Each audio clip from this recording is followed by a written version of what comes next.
Did you know that so far in 2018 there have been over 300 mass shootings in the United States? As Americans, it is terrifying to wake up and to think, well, where I'm at might be the next location for a mass shooting.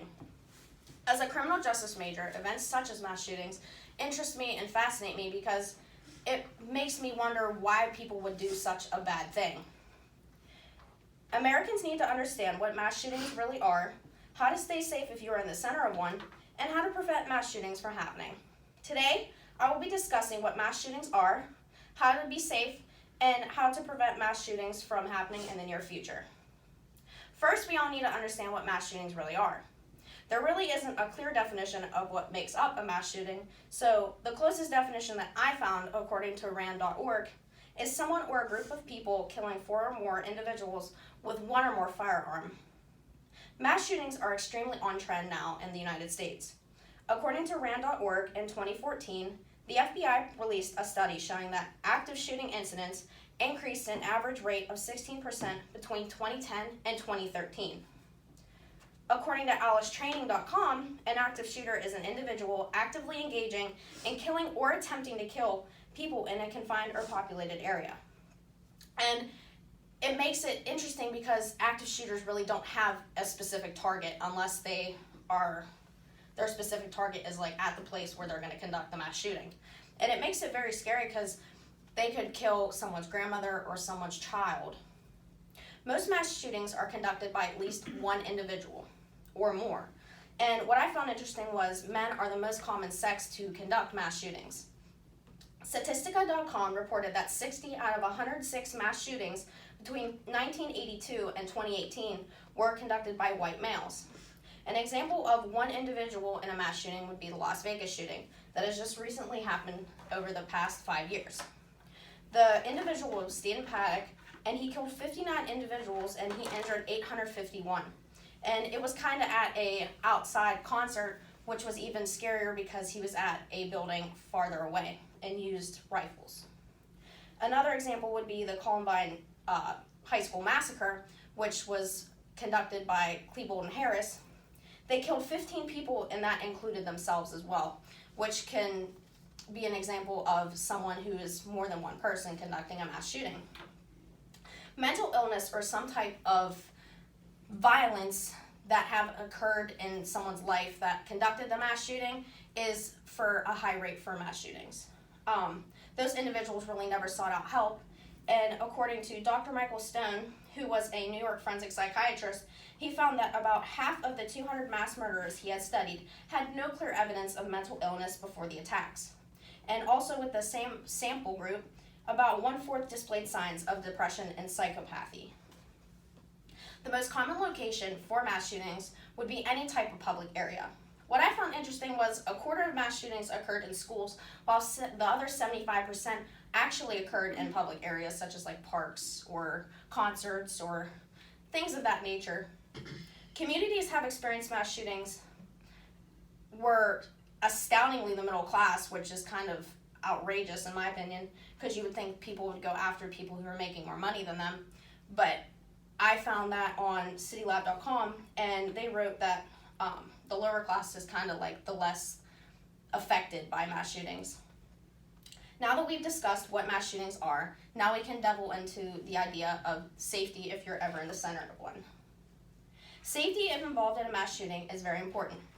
According to the ALICE program, that was formed after the Columbine massacre. The ALICE program was developed in case of mass shootings inside public schools.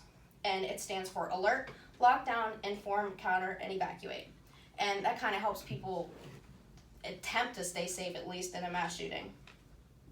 If a mass shooting in a public place and is very spacious, a bob and weave technique would be very efficient. Boxers use this inside the ring, and it helps them also stay moving, so they would be less of a target. Run, hide, then fight is an effective way to making it out of a mass shooting scenario. It also helps the individuals stay away from danger and get away from danger a lot faster. Safety ultimately helps you survive a mass shooting, but prevention of mass shootings is a lot more plausible alternative. Prevention for mass shootings is possible, but it is a figment of our imagination. Mental illness treatment facilities need to become a lot easier to access for individuals. If someone is acquiring better help, it would lead to a decrease in shootings. Bullying prevention for younger children in grades K through 12 needs to also be enforced. Lots of issues from experience at high schools with children that I was friends with, a lot of issues stem from bullying, and that also leads for the people to have lowered self-esteem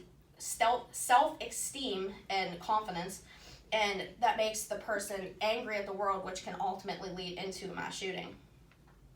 Enforcement of gun laws and purchases needs to be a little bit more strict. It would be possible if everyone was on board, and it would also help if there were more thorough background checks. For example, I know a friend who just recently bought a firearm, and it took him 30 minutes to go through the whole process of purchasing a firearm. And I feel like if they're doing a thorough enough check, it should take a little bit longer than 30 minutes.